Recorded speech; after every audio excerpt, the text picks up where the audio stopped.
আমাদের নিয়ে অনেক প্রোপাগান্ডা আছে, আমাদেরকে নিয়ে অনেকে অনেক মিথ্যাচার করে থাকে। এর মধ্যে একটা মিথ্যাচার হলো আমরা রক কাটি, ঠিক না? তোমরা শুনেছো এই রক কাটার ঘটনা? আজকে নিঃসন্দেহে একজনও রক নিয়ে এখান থেকে যেতে পারবে না, আশা করতেই পারি। তো আমি মাঝখানে একটা প্রোগ্রামে গিয়েছিলাম, ওইখানে জিজ্ঞাসা করলাম যে কারা কারা শুনেছেন যে শিবির রক কাটে। সেখানে প্রায় 60% শিক্ষার্থীরা হাত তুলছে, আমি শুনেছি শিবির রক কাটে। তো শিবির রক কাটে এটা জেনে শুনে শিবিরের প্রোগ্রামে এভাবে আসা, এটা তো অনেক বড় সাহসিকতার বিষয়। মানে কম সাহস হলে কি এটা সম্ভব যে জানি যে একজন লোক রক কাটে, অথচ তার প্রোগ্রামে এসে আমি খুব সাবলীল ভাবে বসে আছি? তাহলে আমাদেরকে নিয়ে এই ধরনের মিথ্যাচার অতীতে অনেক হয়েছে, এখনো পর্যন্ত হচ্ছে, এখনো নতুন নতুন শব্দের আমদানি করে আমাদের জন্য। কিন্তু আমরা তাদের দিকে তাকিয়ে একটা মুচকি হাসি দেই, আর আমরা আমাদের লক্ষ্য প্রাণে অবিরাম ছুটে চলি। নারী শিক্ষার্থীদের বিষয়ে আমাদের বিষয়ে প্রপাগান্ডা হয়, আমরা নাকি তাদের প্রতি বিদ্বেষ পোষণ করি।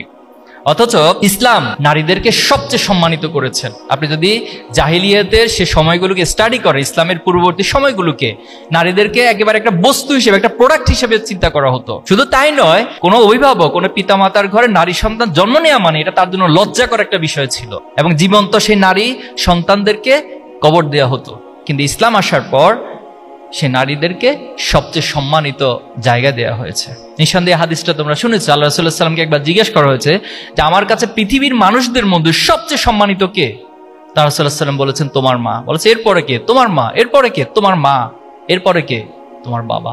ছাত্র শিবিরের কে একটা শিক্ষার প্রতিষ্ঠান বলা হয়, এটা ইন্ডিপেন্ডেন্ট শিক্ষার প্রতিষ্ঠান বলা হয়। আমরা মাঝখানে অফিসে বসা ছিলাম, কেন্দ্রীয় অফিসে।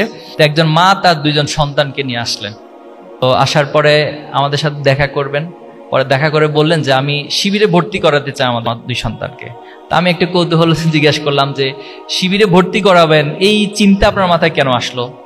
তো বললে যে আমি তোমাদের অনেকগুলো ইউটিউবে ভিডিও দেখেছি, তোমাদের কার্যক্রমগুলো দেখেছি, তোমাদের ওয়েবসাইট থেকে তোমাদের সিলেবাসগুলো সব আমি দেখেছি। আমাদের সিলেবাসও কিন্তু আছে একজন শিক্ষার্থীকে কিভাবে করে নৈতিক মানে উন্নত করতে হয়, এই সমাজের জন্য, রাষ্ট্রের জন্য গড়ে তুলতে হয়, সেসব কারিকুলাম আমি দেখেছি। আমার কাছে মনে হয়েছে এটা এক ধরনের শিক্ষা প্রতিষ্ঠান।